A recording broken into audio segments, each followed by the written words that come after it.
Attention spoiler, ne reste pas si tu n'es pas à jour dans les chapitres de ce manga. Pour les autres, bon visionnage.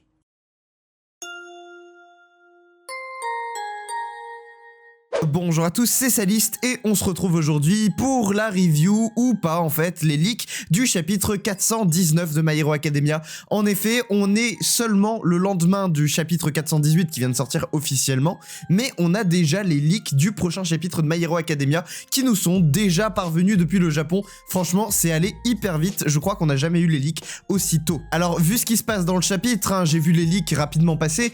Ça a l'air d'être un énorme banger, donc j'étais obligé de vous en faire une vidéo tout de suite. Je pouvais pas attendre que ça sorte officiellement. Aussi, du coup, on n'a pas toutes les pages malheureusement, mais on a quand même quelques cases de ce chapitre qui nous sont parvenues. Donc je vais essayer de vous montrer ces cases et de vous dire exactement ce qui se passe dans ces cases. Bref, sur ce, générique.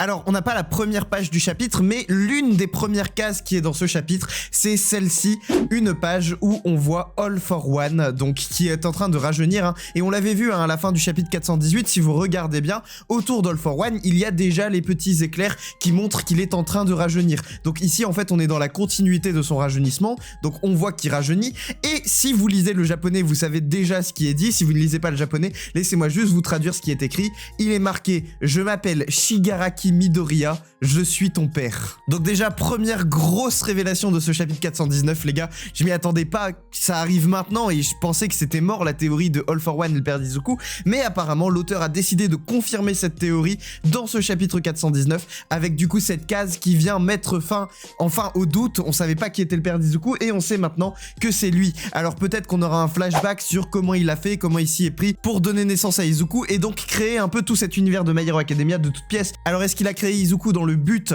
d'en faire un symbole du mal, ou est-ce qu'il a créé Izuku de manière aléatoire, peut-être même sans faire exprès? On ne sait pas trop, mais en tout cas ce qui est sûr, c'est que là, on sait que All for One est donc le père d'Izuku. Alors du coup, les cases que je vais vous montrer sont dans l'ordre hein, de ce qui se passe dans le chapitre. Un peu plus loin dans le chapitre, alors je crois que c'est sur la page suivante, on voit ceci. Donc c'est Mineta qui rentre dans le One for All. Alors si j'ai bien compris, donc on a que cette case là où il nous dit qu'il a réussi à rentrer dans le One for All.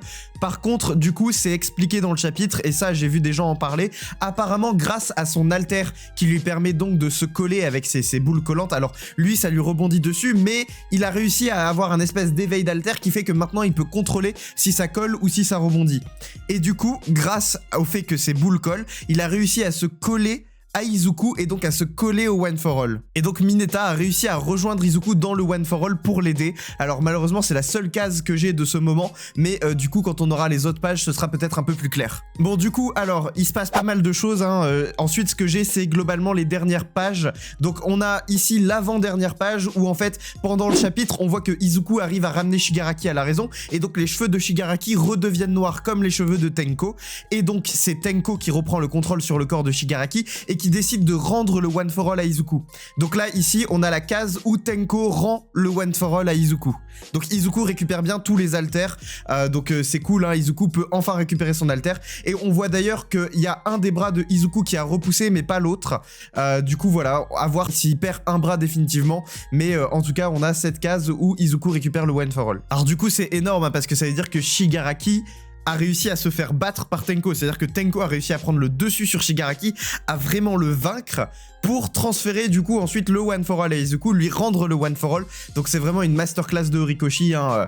On pouvait s'en douter que Izuku gagnerait ce combat contre Shigaraki, et je pense que c'était le seul moyen pour lui de gagner sans tuer Shigaraki hein, parce que ici Izuku n'a pas tué Shigaraki, il a fait en sorte que Shigaraki revienne à la raison avec Tenko qui a repris le contrôle du corps de Shigaraki et qui du coup lui rend le One for All. Donc vraiment ici c'est incroyable ce qui se passe. On a vraiment Izuku qui va récupérer son plein potentiel pour se battre contre l'empereur du mal qui est All for One. Et donc Shigaraki va aider Izuku, j'imagine ici. En tout cas, Tenko va aider Izuku à se battre contre All for One. Et alors pour la dernière page du chapitre, il vous faudra un peu de contexte. En fait, All for One a réussi à sortir des souvenirs de Izuku et Shigaraki. Donc il est revenu dans le monde réel, genre il a repris vie dans le monde réel. Et du coup, Izuku et Shigaraki quittent leur lien qu'ils avaient dans leurs souvenirs respectifs et reviennent tous les deux dans le monde réel. Donc on n'est plus dans les souvenirs de Izuku et Shigaraki, on est de retour dans le monde réel. Sauf que Izuku, en revenant dans le monde réel, du coup on voit d'ailleurs qu'il a toujours son bras découpé sur cette case, en revenant dans le monde réel, Izuku retrouve Shigaraki, son corps à terre, mort. Donc en fait, Tenko n'est vivant, mais que dans les souvenirs de Izuku. Il n'est pas vivant dans le monde réel. C'est-à-dire que Shigaraki s'est vraiment sacrifié, ou du moins il est mort, suite probablement au bouleversement à l'intérieur de lui-même, avec Tenko qui reprend le contrôle de son corps. Donc on a vraiment Tenko qui est à terre, donc Shigaraki pour le coup, qui est à terre et qui est mort, et Izuku qui est debout à côté de lui, et du coup qui constate la mort de Shigaraki et qui maintenant s'apprête à se battre contre All for One, ayant récupéré tous ses haltères. Par contre, il a gardé la fatigue physique qu'il avait accumulée jusque-là. Bref, ce chapitre est vraiment une masterclass, c'est un banger intersidéral, vraiment, je pense que mon passage préféré, c'est quand Mineta rentre dans le One for All